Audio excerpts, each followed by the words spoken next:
शनि की साढ़े साथी और ढैया के दौरान शनिवार को व्रत रखने के साथ साथ शनिवार व्रत कथा पढ़ना और सुनना विशेष रूप से लाभदायक होता है।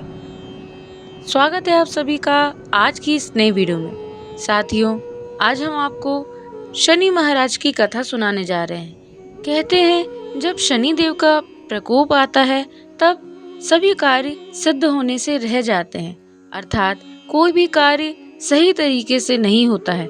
हमारे जीवन में बहुत सारी परेशानियां आ जाती हैं एवं वह परेशानियां हमारे जीवन को उथल पुथल कर देती हैं। इसलिए शनि देव की कृपा पाने के लिए एवं उनकी साढ़े साथी के दुष्प्रभाव को कम करने के लिए आज हम आपको सुनाने जा रहे हैं शनि देव की व्रत कथा।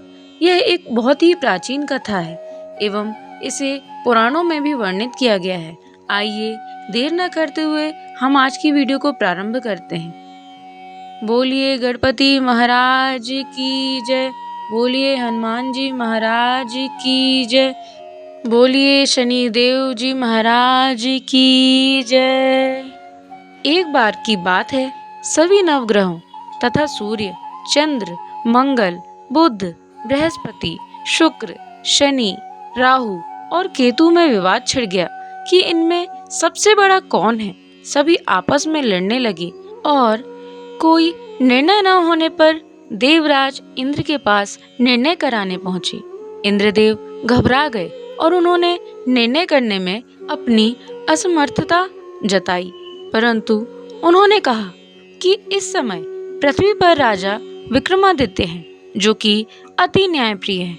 वे ही इसका निर्णय कर सकते हैं। सभी ग्रह एक साथ राजा विक्रमादित्य के पास पहुंचे और अपना विवाद बताया, साथ ही निर्णय के लिए कहा।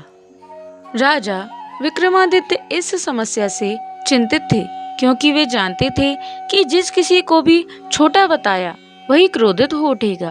तब राजा को एक उपाय सूझा।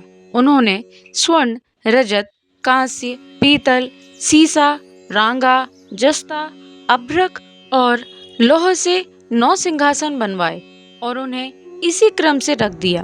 फिर उन सबसे निवेदन किया कि आप सभी अपने अपने सिंहासन पर स्थान ग्रहण करें। जो भी अंतिम सिंहासन पर बैठेगा वही सबसे छोटा होगा। इसके अनुसार लौह सिंहासन सबसे बाद में होने के कारण शनिदेव सबसे बाद में बैठे तो वही सबसे छोटे कहलाए। शनिदेव को लगा कि राजा ने ऐसा जानकर किया है और वह गुस्से में राजा से बोले, राजा तू मुझे नहीं जानता। सूर्य एक राशि में 1 महीना, चंद्रमा 2.25 महीना 2 दिन, मंगल 1.5 महीना, बृहस्पति 13 महीने व बुध और शुक्र 1-1 महीने विचरण करते हैं, लेकिन मैं 2.5 से 7.5 साल तक रहता हूँ। बड़ों बड़ों का मैंने विनाश किया है। श्री राम की साढ़े साथी आई तो उन्हें वनवास हो गया। रावण की आई तो उसकी लंका को वानरों की सेना से हारना होना पड़ा। अब तुम सावधान रहना। ऐसा कहकर कुपित होते हुए शनिदेव वहां से चले गए। अन्य देवता खुशी खुशी चले गए। कुछ समय बाद राजा की साढ़े साथी आई। तब शनिदेव घोड़ों के सौदागर बनकर वहां आए। उनके साथ कई बढ़िया घोड़े थे। राजा ने यह समाचार सुन अपने अश्वपाल को अच्छे घोड़े खरीदने की आज्ञा दी। उसने कई अच्छे घोड़े खरीदे। वह एक सर्वोत्तम घोड़े को राजा की सवारी हेतु दिया। राजा जो ही उस पर बैठा वह घोड़ा सरपट वन की ओर भागा। भीषण वन में पहुंचकर वह अंतर्ध्यान हो गया। अब राजा भूखा प्यासा भटकता रहा। तब एक ग्वाले ने उसे पानी पिलाया। राजा ने प्रसन्न होकर उसे अपनी अंगूठी दी। वह अंगूठी देकर राजा नगर को चल दिया और वहां अपना नाम उज्जैन निवासी बीका बताया। वहां एक सेठ की दुकान में उसने जल इत्यादि पिया और कुछ देर आराम किया। भाग्यवश उस दिन सेठ की खूब बिक्री हुई। सेठ उसे खाना इत्यादि कराने खुश होकर अपने साथ घर ले आया। वहां उसने एक खूंटी पर देखा कि एक हार टंगा है, जिसे खूंटी निकल रही है।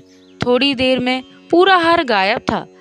तब सेठ ने आने पर देखा कि हार गायब है। सेठ ने समझा कि वीका ने ही उसे चुराया है। उसने वीका को कोतवाल के पास पकड़वा दिया। फिर उस नगर के राजा ने भी वीका को चोर समझकर उसके हाथ पैर कटवा दिए और नगर के बाहर फेंकवा दिया। वहां से एक तेली निकल रहा था जिसे दया आई और उसने वीका को अपनी गाड़ी में बैठाया। वह अपनी जीभ से बैलों को हाँकने लगा। उस समय राजा की शनि दशा समाप्त हो गई। वर्षा ऋतु आने पर राजा मल्हार गाने लगा। राजा जिस नगर में था वहां की राजकुमारी मनभावनी को उसका गाना इतना पसंद आया कि उसने मन ही मन प्रण कर लिया कि वह उस राग गाने वाले से ही विवाह करेगी।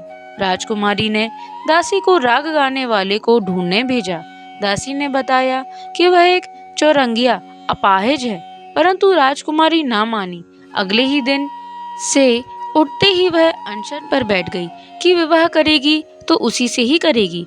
बहुत समझाने पर भी जब राजकुमारी नहीं मानी तो राजा ने उस तेली को बुला भेजा और विवाह की तैयारी करने को कहा। फिर उसका विवाह राजकुमारी से हो गया। तब एक दिन सोते हुए स्वप्न में शनिदेव ने राजा से कहा, राजन, देखा तुमने मुझे छोटा बताकर कितना दुख झेला है। तब राजा ने उनसे क्षमा मांगी और प्रार्थना करते हुए कहा कि हे शनिदेव, जैसा दुख मुझे दिया है किसी और को ना दें। शनिदेव मान गए और कहा कि जो मेरी कथा और व्रत कहेगा उसे मेरी दशा में कोई दुख नहीं होगा।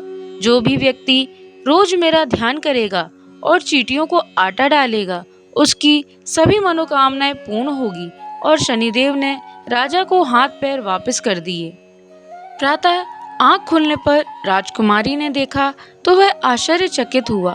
वीका ने उसे बताया कि वह उज्जैन का राजा विक्रमादित्य है। सभी अत्यंत प्रसन्न हुए।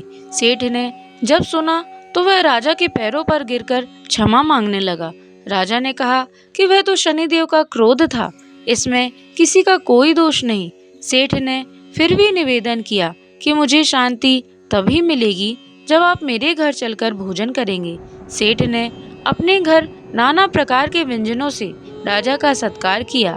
साथ ही सबने देखा कि जो खूंटी हार निकल गई थी वही अब उसे उगल रही है। सेठ ने अनेक मोहरें देकर राजा का धन्यवाद किया। सेठ ने राजा से अपनी कन्या श्री कवरी से विवाह करने का निवेदन किया। राजा ने सहर्ष स्वीकार कर लिया। कुछ समय बाद राजा अपनी दोनों रानियों मनभावनी और श्री कवरी को भी सभी उपहार सहित लेकर उज्जैन नगरी को चले। वहां राजा के राजवंशियों ने सीमा पर खूब आदर सत्कार किया। सारे नगर में दीपमाला बनाई गई। राजा ने घोषणा की कि मैंने शनिदेव को सबसे छोटा बताया था, जबकि असल में वह सर्वोपरि है। तब से सारे राज्य में शनिदेव की पूजा और कथा नियमित होने लगी। सारी प्रजा खुशी और आनंद के साथ जीवन बिताने लगे। जो भी कोई शनिदेव की इस कथा को सुनता या पढ़ता है उसके सारे दुख दूर हो जाते हैं। व्रत के दिन इस कथा को अवश्य पढ़ना चाहिए। जैसे शनिदेव ने राजा विक्रमादित्य की सुनी, ऐसी सबकी सुने। बोलिए शनिदेव महाराज की जय। बोलिए गणपति महाराज की जय। बोलिए हनुमान जी महाराज की जय। साथियों, तो यह थी शनिदेव महाराज की कथा। इसे पढ़ने से एवं सुनने से समस्त पापों का नाश होता है एवं शनिदेव महाराज की विशेष कृपा प्राप्त होती है। आशा करते हैं आपको यह वीडियो अवश्य पसंद आई होगी। वीडियो पसंद आई हो तो वीडियो को लाइक करें एवं चैनल को सब्सक्राइब करना ना भूलें और कमेंट में जय शनिदेव, जय हनुमान जी अवश्य लिखें। एवं इस वीडियो को उन सभी भक्तों के साथ अवश्य शेयर करें जिन पर शनिदेव की साढ़े साती चल रही हो। इससे उनके दुख अवश्य दूर होंगे एवं जीवन में उन्नति उन्हें अवश्य प्राप्त होगी। आज के लिए साथियों इतना ही। वीडियो को लाइक करना और चैनल को सब्सक्राइब करना ना भूलें। आपका दिन मंगलमय हो। जय श्रीमन नारायण, जय शनिदेव, जय हनुमान जी महाराज। राधे राधे।